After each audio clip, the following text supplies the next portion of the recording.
And when apples are not in season, there's no better way to enjoy their crisp flavor than applesauce. But how exactly do fresh apples like these get sauced? To find out, we followed the apples to Mott's in upstate New York, where more than 250 million pounds of fresh apples are processed into applesauce each year. So, Jim, this is a huge pile of apples that you just received fresh from the farm or the orchard? Right.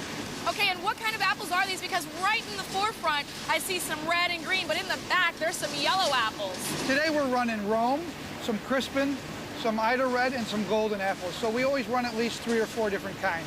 Every day the recipe is a little bit different, and we try to blend the right apples to give us a consistent flavor and texture.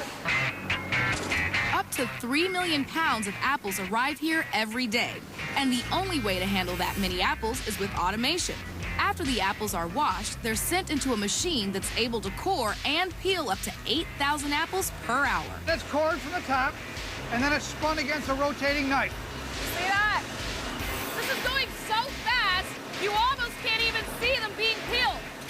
How long ago were people actually sitting and coring and peeling these by hand? Well, these machines have been around here for about 40 years. Before that, we had women on stools with paring knives, hand coring these things. So it's come a long way. At 8,000 apples per hour, this machine can do the work of 25 workers peeling by hand. What do you do with the peels? We press them for apple juice, and the rest we use it for animal feed. The peeled apples go on to be sliced and then start cooking the instant they leave the peeler. Check out these 4 pipes above me right here. This is where the apples that were just cored and peeled enter this room via high-pressure steam. Now, that high-pressure steam does 2 things.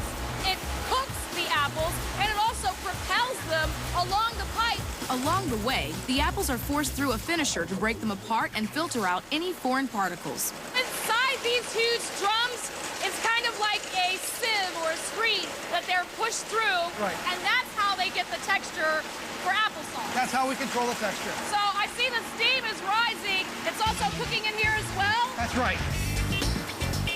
Then it's into the flash cooker for one more blast of hot steam and one last stop where sugar, vitamin C, and other flavors are added according to the recipe. We're running strawberry applesauce, and this is puree of strawberry, which is added to the sauce as it comes out of the finisher. The puree and other ingredients are added to the applesauce inside the pipeline as the sauce travels to the filling machines.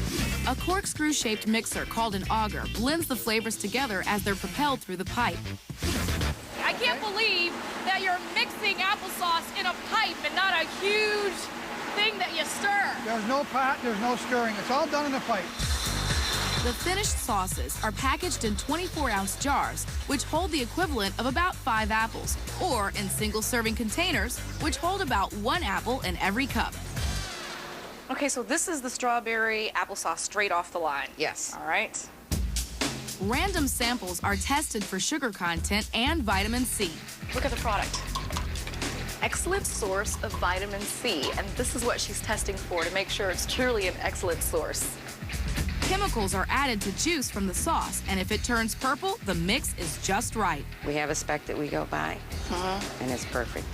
It's great. And it's almost as convenient as an apple picked fresh off the tree.